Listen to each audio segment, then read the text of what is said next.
I'm Andrew Boucher with Boucher Valley Farms, and we're setting up our market garden. So we moved out here 2 years ago.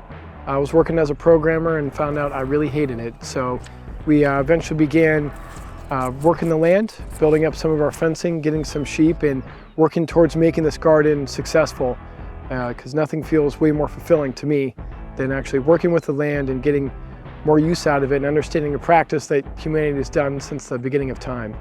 It's way more enjoyable, the kids love it, and it's something I think everyone should try to do the best to get into. So through this series, we're going to work through, show you how to be successful as well, and demystify some of the overhead that seems to get a lot of people lost in the weeds when it comes to gardening.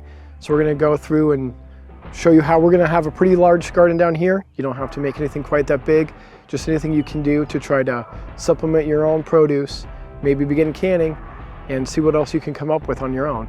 And we'll be starting that off going through digging our trenches, building our rows, then laying over our cover, which will be for us, will be a weed barrier.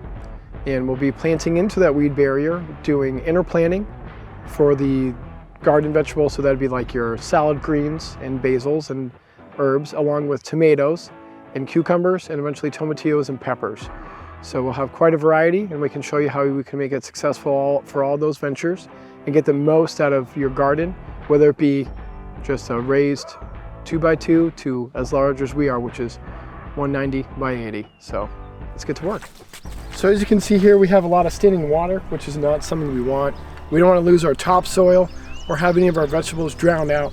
So what I'm going to be working towards is making us a nice drainage trench that can drive some of this water down over here.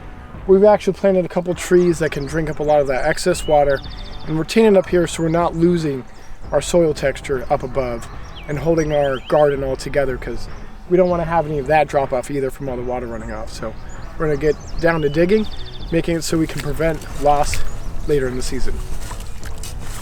So now I'm going to get a little bit of a soil sample, and we'll take this to our local university here to see if there's any additives or what fertilizer would be best to be adding in. And so we don't want to go deep with that. We want to make sure we're digging into the actual topsoil that we plan to grow in. As you can see here, the deeper you get, the more into the sand and clay we get to. So we want to make sure we don't hit that. So we just need about a cup's worth. I get all that deep, rich, dark soil. Put it in the bag and take that muddy mess down to the university. So now we're going to take these stakes, which I got 36 inches. You don't always need as tall as ones as I have out here, but we're going to be laying out while the water's draining. I'm going to be marking out where all my 68 rows are going to be. Our growing beds will be 30 inches. Our walkways are going to be 18 inches. That allows us to get more bodies in there without crowding on or stepping on the plants, and still just wide enough that you can take wide angle steps and move further down your rows. So we're going to get to work. We're just going to use a tape measure, a hammer, and some stakes, and we're going to get everything marked out while we're waiting for it to dry out.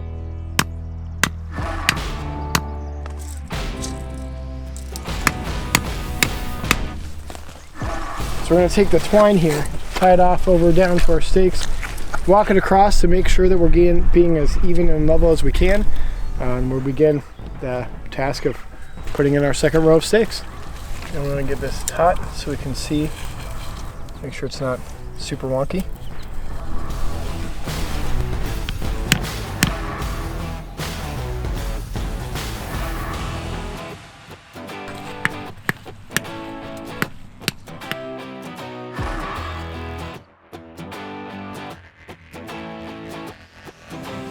So we got all of our stakes in and all of our string, so we're going to have our mounds and walkways even. So we're just waiting for the moisture to dry up, and we'll be finishing creating our raised beds, our walkways.